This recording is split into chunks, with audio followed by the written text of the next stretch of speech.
పూర్తిగా కూడా మేము దాన్ని ఖండిస్తున్నాం. మంత్రి గారు మాట్లాడే ప్రతి అంశాన్ని కూడా ఈ నేపథ్యంలో దీన్ని పూర్తిగా ప్రభుత్వం బాధ్యత వహించాలి, మంత్రి గారు బాధ్యత వహించాలి.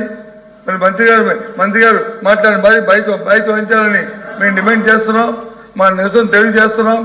ఇటువంటి ఈ జరుగుతున్న ఈ పరిణామాల్లో మీ బాధ్యత కాకూడదని, ప్రజల మనోభావాలు దెబ్బతినకూడదని ఆ దేవదేవుడి మీద, అలాగే సంవత్సరంలో అప్పన్న దేవదేవుడి మీద మాకు మా వారి తాలూకా కరుణా కటాక్షాలు ఎప్పుడు ఈ రాష్ట్ర ప్రజలకు ఉండాలని, ఇలాంటి దుష్ట సాంప్రదాయాలు ఇలాంటి పరిస్థితులు జరగకూడదని చెప్పని మేము ఈ సభ నుంచి వాకౌట్ చేస్తున్నాం. అధ్యక్ష, నమస్కారం అధ్యక్ష. నమస్కారం అధ్యక్ష. మంత్రి గారు అందుకే అధ్యక్ష తమని ముందే అధ్యక్షించాను నేను. వాళ్ళు చాలా ప్రశ్నలు వేశారు, అనుమానాలు ఉన్నాయి, నివృత్తి చేసే అవకాశం నాకు ఇవ్వండి. నేను మీరు కొంచెం ఉదారంగా పోయారు అధ్యక్ష. ఆ ఉదారతని వాళ్ళు స్వీకరించలేరు అధ్యక్ష. అంటే వాళ్ళ స్వభావం అది కాదు అధ్యక్ష. తిరుమల వైకుంఠ ఏకాదశి, అలాగే చందనోత్సవం, సింహాచలం, ఈ రెండు ఇష్యూల మీద జరిగినటువంటి సంఘటనల మీద విచారణ నివేదికలు వచ్చాయి. సంబంధిత అధికారుల మీద చర్యలు తీసుకున్నాం. ఇంకా తప్పులు జరిగినాయని ఏదైనా ఉంటే వాటిని కూడా బాధ్యత తీసుకుంటాం.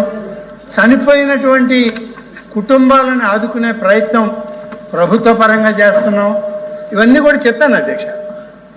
అధ్యక్ష, ఒకటి రెండు విషయాలు తమ దృష్టిలో పెట్టాలి. నిన్న మొన్న 2 రోజులు కాలేదు అధ్యక్ష, వాళ్ళ పార్టీకి చెందినటువంటి మాజీ టీటీడీ చైర్మన్ ఏం స్టేట్మెంట్ ఇచ్చాడు అధ్యక్ష? మలమూత్రాలు, మద్యం బాటిల్, మధ్య మహావిష్ణు విగ్రహం అక్కడ పడి ఉంది, టీటీడీ పాలక మండలి తీరిది అన్నాడు. అధ్యక్ష, మేము దాని గురించి ఎంక్వైరీ చేశాం. తిరుమల సబ్జెక్ట్ వచ్చింది కాబట్టి చెప్పాలి అధ్యక్ష. ఆ శిల్పం చెక్కడానికి పూనుకున్నటువంటి శిల్పి తాలూకా స్టేట్మెంట్ అధ్యక్ష. స్థపతి కన్నాచారి ఆయన కుమారుడు స్టేట్మెంట్ ఇది. గురుస్వామి 22 సంవత్సరాల క్రితం మా తండ్రి గారు బెంగళూరుకి చెందిన వారి కోసం వారిచ్చిన డ్రాయింగ్ మేరకు శనీశ్వరుడి విగ్రహాన్ని చేపట్టాం. విగ్రహంలో సింహభాగం పూర్తయ్యే పరిస్థితుల్లో గద ఆయుధంగాను చేతుల శిల్పాన్ని చెక్కాం. విగ్రహ ప్రతిష్టలోగానే ఎవరైతే కాంట్రాక్ట్ ఇచ్చిన వ్యక్తి ఉన్నాడో మరణించాడు. వారి కుటుంబ సభ్యులు కూడా ఈ విగ్రహాన్ని తీసుకుపోవడానికి ఇష్టపడలేదు.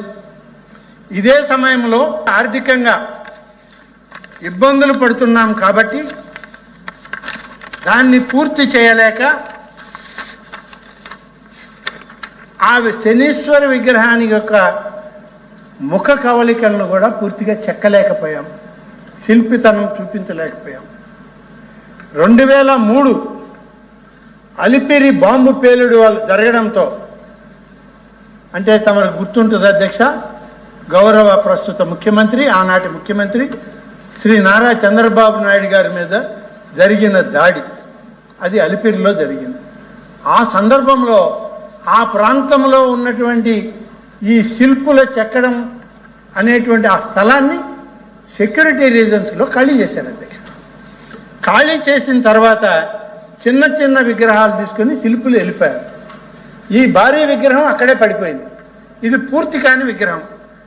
శిల్పులు తీసుకెళ్ళలేదు, దాన్ని శిల్పంగా చెక్కమన్న ఆ పెద్ద మనిషి మరణించాడు.